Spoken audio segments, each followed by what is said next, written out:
Hey,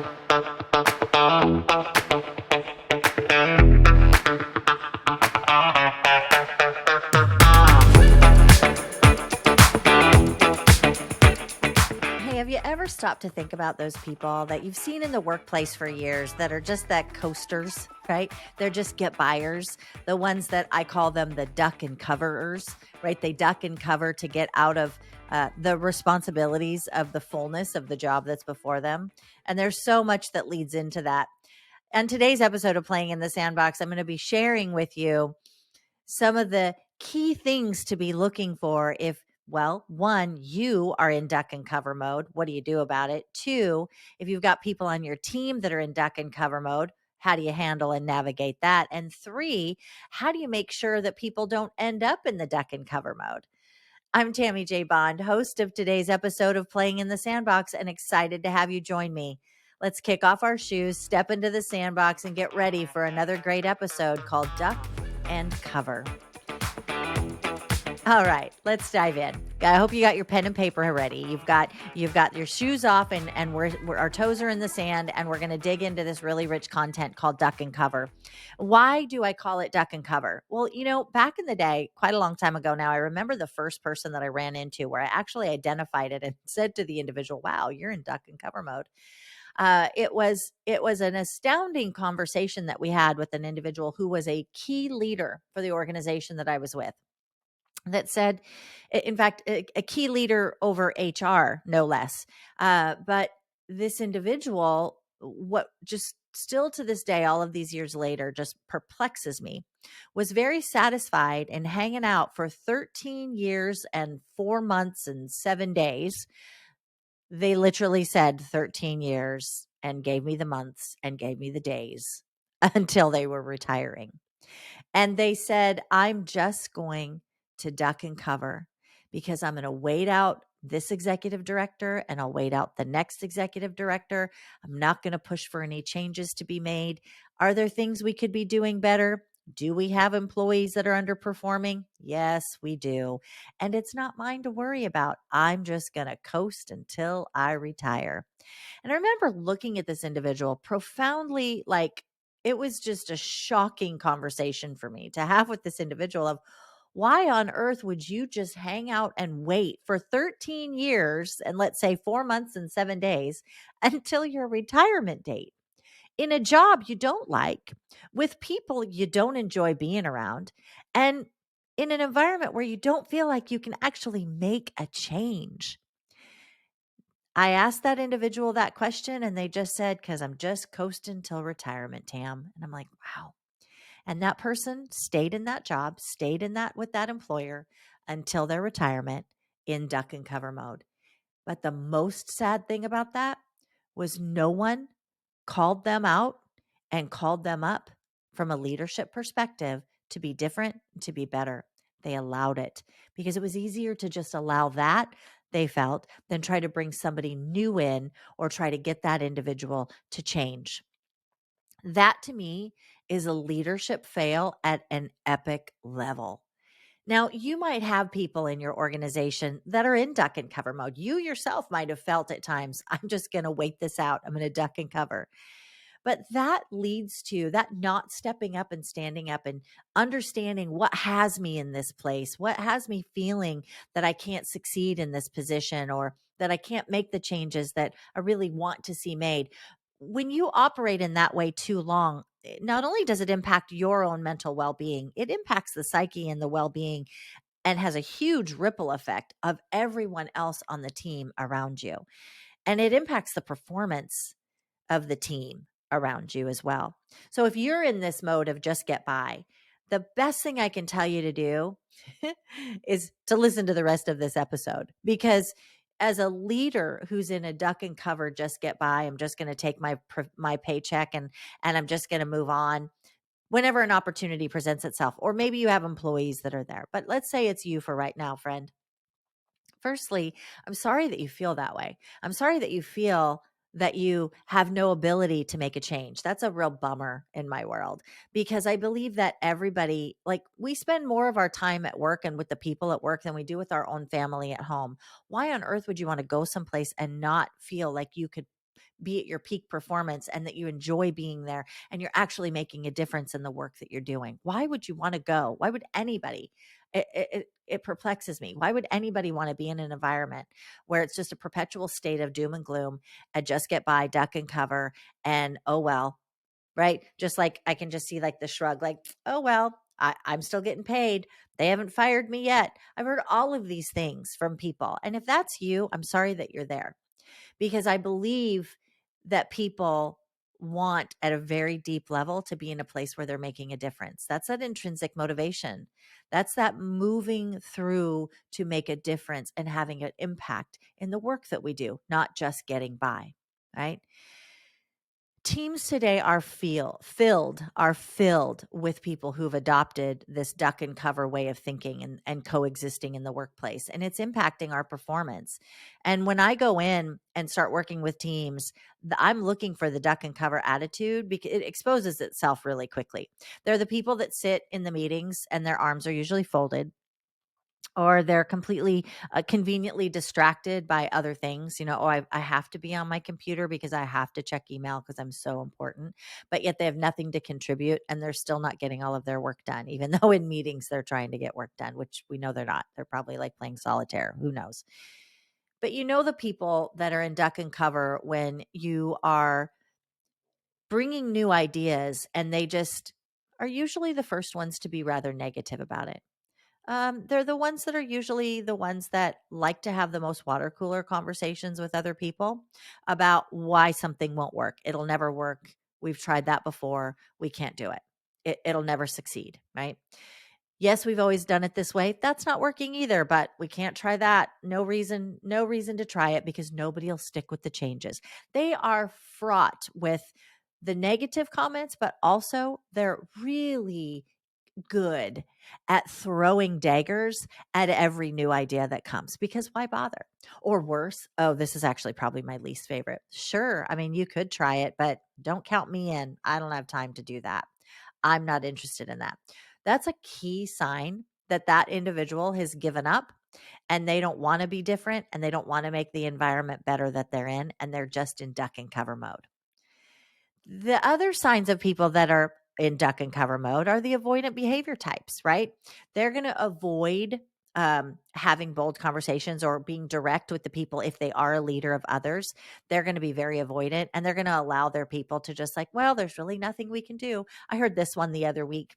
Well, I mean, it's really not up to me. It was another one getting ready for retirement. I've only got a few years till retirement. It's really not up to me if this gets changed or not, except that it was the team and the area that this person had authority to lead.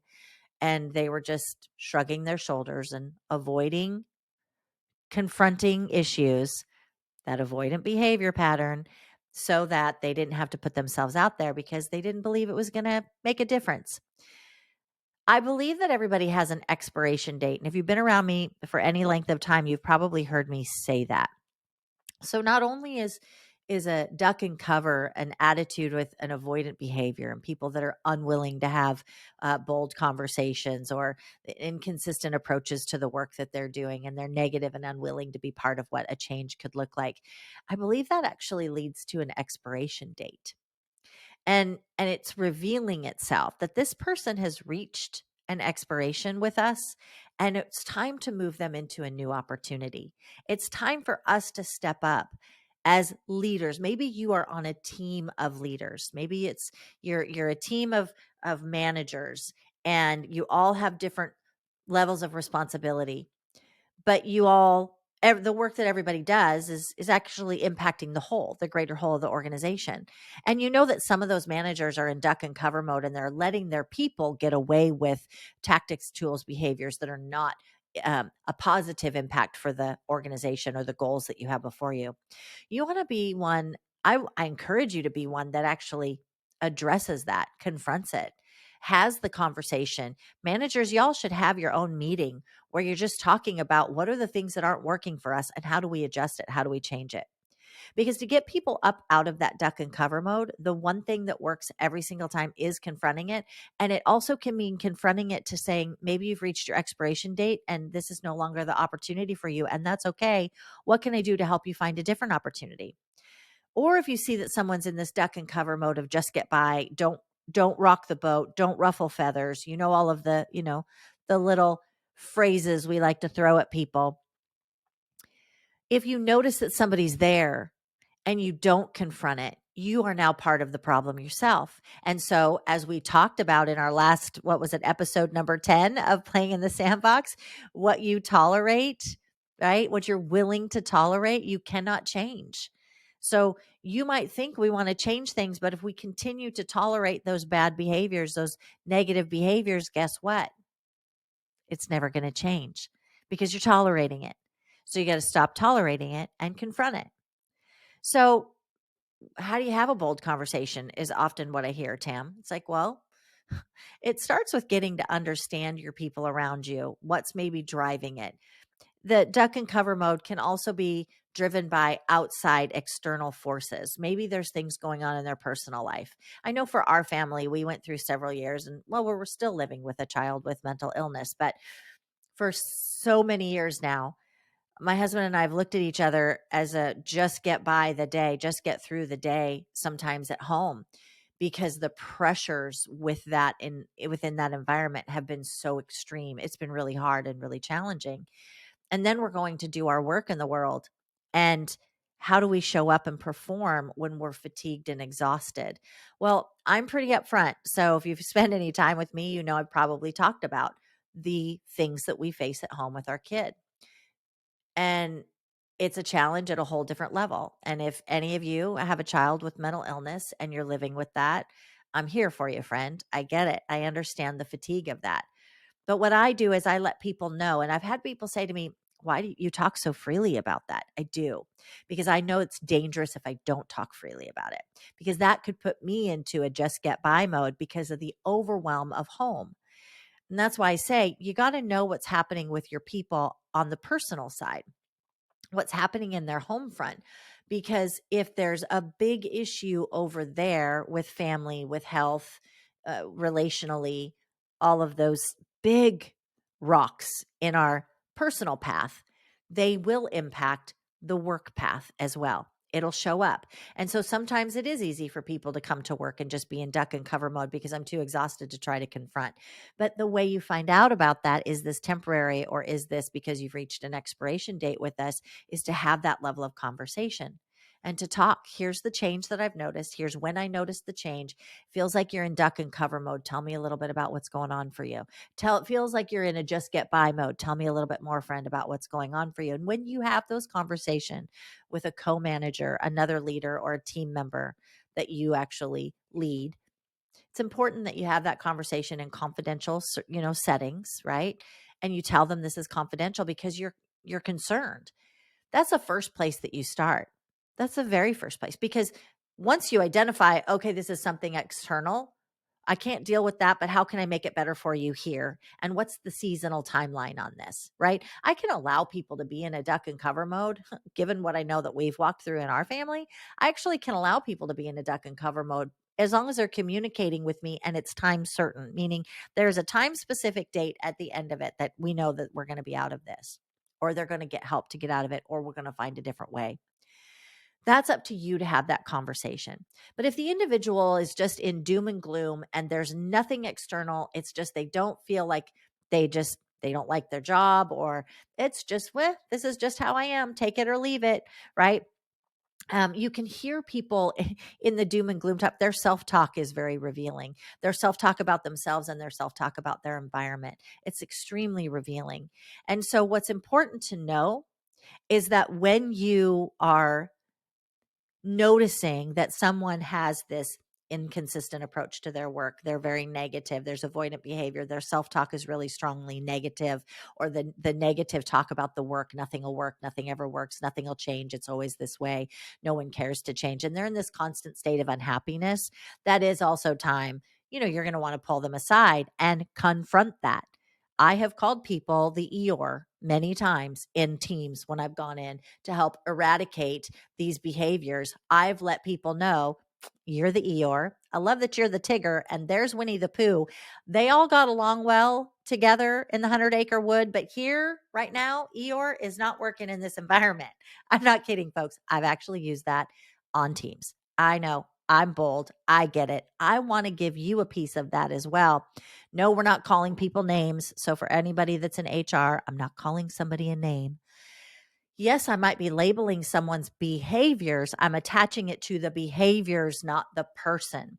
And I always tie it back to. So when you're identifying a behavior that seems to be in this duck and cover mode, what I'm encouraging you to do is have the conversation about the behavior. And that means you get to have a bold conversation of what you're unwilling to have, right? You're unwilling to have these behaviors here any longer. How do we make this change? But if you are unwilling to have the bold conversation, that means you're tolerating the very thing that you say that you want to see changed. And guess what? It can't change. You know, Dan Pink and I had a conversation about duck and cover and the power of regret in my episode interview with him.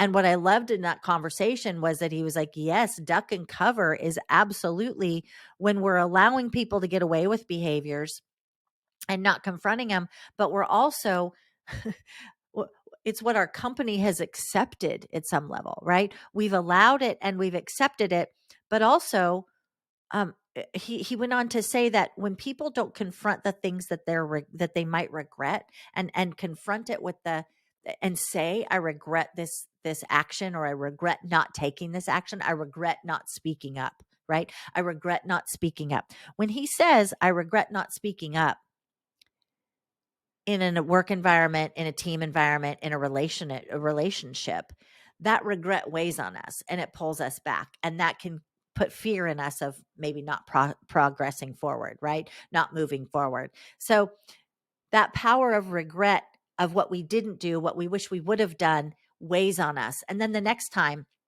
when we're presented with an opportunity very similar, oftentimes what we'll do is we'll deflect back to that regret, and we won't still take action until we confront the regret, right? So if there's an individual that's feeling like I just can't win or succeed on your team, and they're feeling compressed and not able to succeed on your team, guess what? You get to help them see the way that they can, so they can change that internal picture, change the self-talk they speak about not succeeding, not winning. They turn it around into something else so that they can get out of the duck and cover mode and get into the high performance lane that you're wanting to see them in. See, the doom and gloom and the unhappiness and it's never going to work because I've tried it before and we can't do it. People that, as I have maybe reached that expiration date, is different, but the people that are talking, those to me are the people that we have the opportunity to win back on our side, because they're talking to you about what has them frustrated. They're giving you clues of what has them in duck and cover mode, and you as the leader get to go and put the clues together and help them create the path to get out of that. If they've reached their expiration date, however, your job as a leader is to help them move on into their next opportunity. That's an important distinction. Not everybody in duck and cover has reached their expiration date. They're often speaking out if they're through their self-talk, through the stories that they're telling. They're giving you clues of what they want to see fixed. You then get to go in and navigate and give them the checklist, the timeline, and the to-do items, right, to make the changes to feel that they can actually succeed. So listen, when you find someone who maybe has these extremes with avoidant behavior patterns and they're in the duck and cover mode, here's what I want you to do, right? Or if you find yourself there, friend, because hey, it happens. Here's what I want you to do. I want you to sit down with the individual and I want you to tell them what you see. Number two, I want you to ask them what keeps them from stepping all in, what holds them back, what keeps them in this duck and cover mode, and what more do they need from you to feel that they can play all in and that they can be a positive contributor to the team, to the project, to the work. What do they want from their job is a question that I want you to ask them. What more do they want from their job? What different do they want? It could be the wrong seat, right? You could have the wrong person in the wrong seat, right person for the company in the wrong seat, meaning right person, they're a good fit. They've got the talent and skills, but you have them doing something that's not in their working genius. And so is that something that's temporary? Can you give them the timeline on that? Or is it something you can move them into a different seat because you don't want to lose them in the organization? You want to give them another opportunity. So, what do they want from their job and what do you want from them? And then you want to ask if they've reached their expiration date. There are clues that they'll give you that they've reached their expiration date. And if they just can't get out of the this is never going to change mode, then you get to be the one to make the change. Those are the quick key things, the 4 things that I would say to do. Sit down, have a conversation, tell the people what you see privately and confidentially. Ask them what they want, what keeps them from stepping all in, and what more they need from you to play all in, right? And then what do they want from their job? What more do they want from their job? Are they in the right seat in the seat? And then you want to find out and ask them, have they reached their expiration date? Just find out. Because a lot of people that are in the quiet quitting mode right now, right? Those people that are still there, they're still doing their job, but they're just coasting. That's what has happened is they're in duck and cover mode. But that ripple effect to the rest of the team and to the performance of the team, that's what leads to, 10% of the people doing 90% of the work.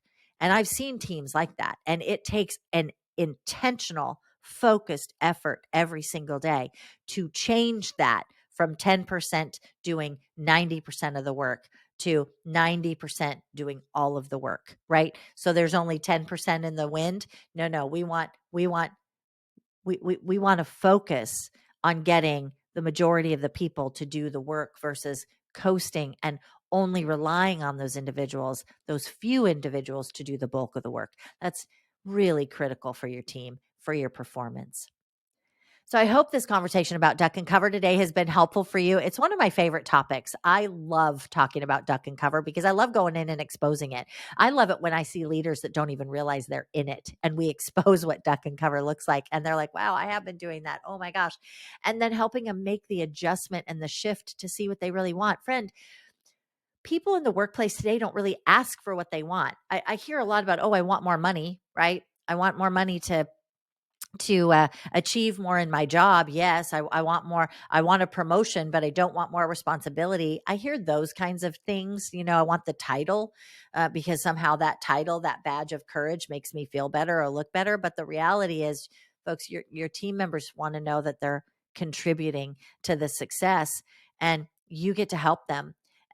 Identify what that contribution looks like. And when they're not contributing to the success and they're having too many water cooler conversations about what'll never change and why it's bad and why it won't ever get better, right? And they're just duck and covering until, for 13 years and 4 months and 7 days until retirement. I hope you don't have anybody like that on your team, but you might. And you get to have a conversation with them. And it's your job to hold them accountable to the job at hand and the job that they signed up for, so that we all are achieving more together. Hey, thanks so much for joining me in the sandbox today. My hope is that you're leaving with new tools, tips, and strategies for your personal leadership, your team leadership, and your next bold conversation. And hey, it would mean so much to me if you would take a moment and share this episode with a friend or colleague that you think could really benefit from what we shared here today. Third-party affirmations go a long way in today's world economy, and I would be honored if you would share the value that you gained from spending time in the sandbox today. And don't forget to head over to TammyJBond/podcast to get your copy of today's action plan. We have a lot more content around today's topic within the action plan every week, and I want to make sure you get your copy today. Head on over to TammyJBond.com/podcast and click on this episode to download your action plan today. And remember, leadership is not something you're born with. It's something that you grow into. And thank you for taking time to grow into your next level of leadership in the sandbox today. Make it a great day.